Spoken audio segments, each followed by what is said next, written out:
Welcome, history enthusiasts, to a journey back in time to the golden age of ancient Egypt. Today, we delve into the life and legacy of a pharaoh whose name echoes through millennia, a ruler so grand, so monumental, that he earned the title Ramesses the Great. Ramesses II, the third pharaoh of Egypt's 19th dynasty, stands as one of the most iconic figures in human history, his reign a testament to power, ambition, and an unparalleled vision for his eternal legacy.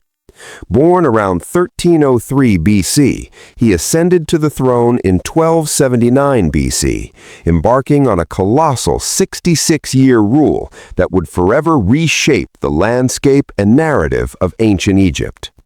From the colossal statues that still gaze across the Nile to the intricate details of his diplomatic triumphs, Ramesses II was a man who understood the art of kingship like no other.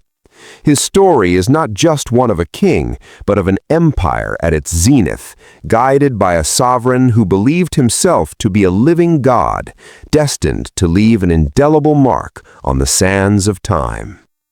Our understanding of Ramesses II is primarily drawn from the vast array of inscriptions, temples, and monuments he commissioned, each one a self-aggrandizing declaration of his divine right and achievements. He was not merely a king, but a symbol, a living embodiment of Egyptian strength and cultural prowess. His early life, though less documented, prepared him for the monumental task ahead. As a prince, he was trained in military tactics, administration, and the intricate religious ceremonies that were central to pharaonic rule. He participated in military campaigns alongside his father, Seti I, gaining invaluable experience and demonstrating an early aptitude for leadership. This rigorous upbringing instilled in him the discipline and strategic thinking that would define his extraordinary reign. He understood the importance of succession and spent years grooming himself to step into the immense shoes of his predecessors, a lineage stretching back to the very dawn of pharaonic Egypt. One of Ramesses II's defining characteristics was his relentless pursuit of military glory. Ancient Egypt, though mighty, was constantly challenged by rival powers, particularly the Hittite Empire in Anatolia and various groups in the Levant. Ramesses II was determined not only to secure Egypt's borders, but to reassert its dominance throughout the Near East. His campaigns stretched from Nubia in the south to Syria in the north, each one meticulously documented on temple walls, showcasing his might and the supposed divine favor that guided his armies.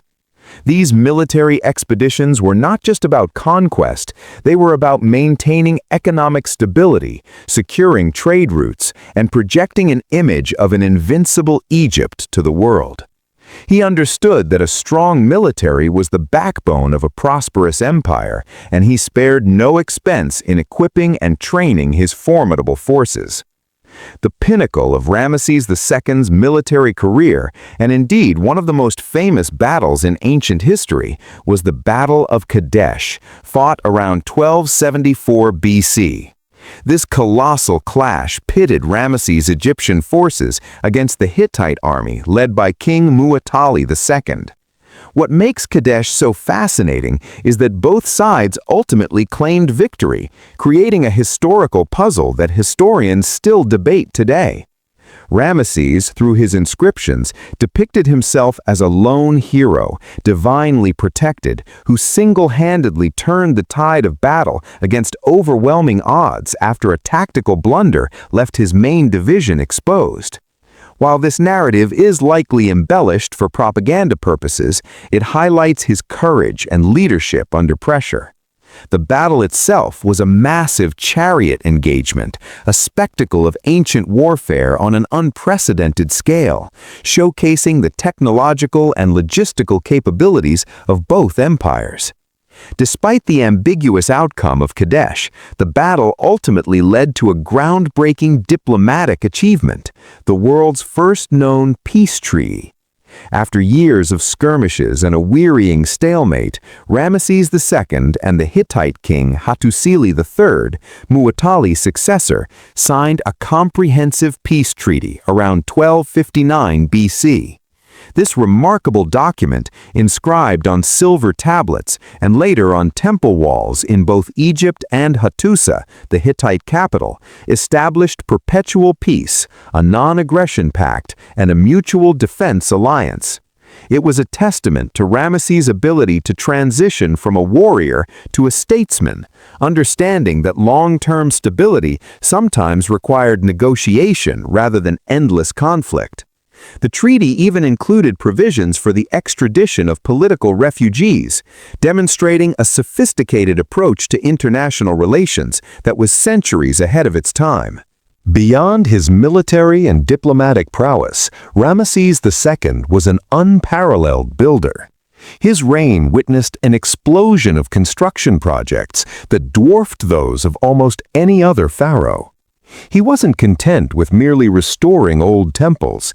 He sought to create entirely new monuments that would glorify his name and his gods for eternity. He understood that architecture was a powerful tool for propaganda and a tangible representation of his divine power. Every new temple, every colossal statue, every inscribed wall was a declaration of his greatness, designed to awe his subjects and inspire reverence for his rule. This building spree was not just about vanity, it was also a way to employ vast numbers of people, stimulate the economy, and reinforce the centralized power of the pharaoh. Among his most magnificent creations is the Ramesseum, his colossal mortuary temple on the west bank of Luxor. Though now largely in ruins, its scale and ambition are still breathtaking. It was designed not just as a place for his cult after death, but as a grand statement of his reign, complete with massive pylons depicting the Battle of Kadesh, colossal statues of himself, including a fallen one estimated to weigh over 1,000 tons, and vast storehouses.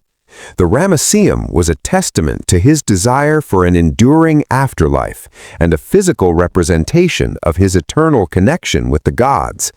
It was a self-contained complex embodying his power and wealth, a place where his memory would be celebrated and sustained through ritual and reverence. Perhaps even more awe-inspiring are the temples of Abu Simbel, carved directly into a sandstone cliff in southern Egypt near the border with Sudan. These twin temples, dedicated to Ramesses II and his beloved great royal wife Nefertari, are among the most recognizable symbols of ancient Egypt. The Great Temple features 4 colossal seated statues of Ramesses II, each over 20 meters tall, gazing out over the Nile. The intricate carvings within depict his military victories, his devotion to the gods, and his divine status. The construction of Abu Simbel, far from the traditional centers of power, was a deliberate act to project Egyptian authority and cultural dominance into Nubia, a strategically important region for its gold and resources. The engineering feat involved in their creation is astounding, even by modern standards. Ramesses II also made significant additions to existing monumental complexes, most notably the Karnak Temple and Luxor Temple. At Karnak, he completed the Great Hypostyle Hall, an awe-inspiring forest of 134 massive columns, and added his own monumental pylons and courtyards. At Luxor, he added a vast courtyard, a colonnade, and 2 massive obelisks, one of which now stands in the Place de la Concorde in Paris. These additions integrated his legacy seamlessly into the fabric of Egypt's oldest and most sacred sites, linking his reign directly to the long and venerable history of Egyptian pharaohs and gods. He effectively co-opted the grandeur of past rulers and amplified it with his own distinctive architectural signature. Furthermore, Ramesses II established an entirely new capital city in the eastern Nile Delta, named Ramesses, or House of Ramesses. This magnificent city, which some scholars believe was the biblical Ramses, was a sprawling complex of palaces, temples, barracks, and workshops. It served as a strategic military base, allowing for rapid deployment of troops to the Levant, and as a bustling economic hub. While little remains of Ramesses today, its scale and ambition are evident from archaeological excavations, revealing a city that was a true reflection of Ramesses II's grandeur and efficiency. It was a testament to his forward-thinking approach to governance, creating a centralized base that could effectively manage his vast empire. Beyond his grand public works, Ramesses II was also a devoted family man, at least by royal standards.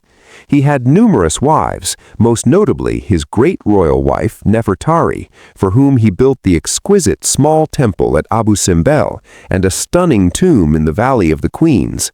The inscriptions and depictions of Nefertari suggest genuine affection and respect, elevating her to a position of prominence rarely seen for a queen. He is believed to have fathered over 100 children, many of whom served in important administrative and military roles, ensuring a vast royal network that cemented his power. His long life meant that many of his sons predeceased him, with his 13th son, Merneptah, eventually succeeding him to the throne. The latter years of Ramesses II's reign were marked by continued prosperity and relative peace, thanks in large part to his diplomatic achievements and the sheer deterrent force of his monumental empire. He lived to be approximately 90 years old, an extraordinary age for the ancient world, and his longevity further solidified his image as a divinely favored ruler. When he finally passed away, he was interred in a lavish tomb in the Valley of the Kings. His mummy, remarkably well preserved, was discovered in 1881 in the Deir el-Bahari cache, providing invaluable insights into his physical appearance and health. Studying his mummy has revealed details about his diet, his advanced age, and even evidence of arthritis, offering a poignant glimpse into the physical toll of such a long and demanding life. The legacy of Ramesses II is immense and enduring. He consolidated Egyptian power, left behind an unparalleled architectural heritage, and presided over an era of remarkable stability and prosperity.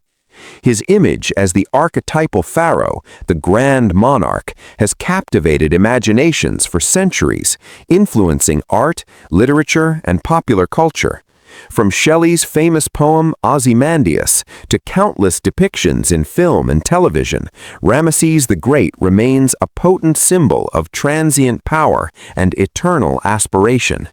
His reign represents a high watermark for ancient Egyptian civilization, a period when the empire truly glittered under the watchful eye of a pharaoh who sought not just to rule, but to dominate history itself.